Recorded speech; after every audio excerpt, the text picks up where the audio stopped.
Menara pabrik di kawasan industri Morowali terbakar. Kebakaran diduga dipicu oleh adanya kegiatan pengelasan.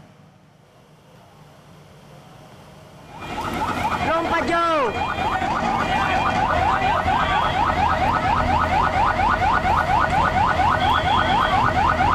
Oh, kasihan. Di orang di atas nih. Kebakaran sebuah menara gas buang sebuah pabrik menyebabkan kepanikan. Safety larang-larang. Apa kau? Anjir, ada orang di atas sih. Wah, sok. Dua pekerja yang sempat terjebak saat kebakaran berhasil dievakuasi. Akibat peristiwa ini, 3 orang mengalami luka. Penyebab pasti kebakaran masih dalam penyelidikan.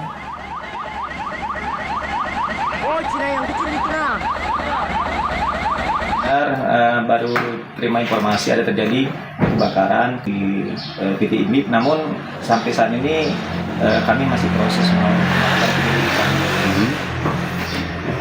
Apakah ada informasi bahwa ada korban seperti apa, Pak?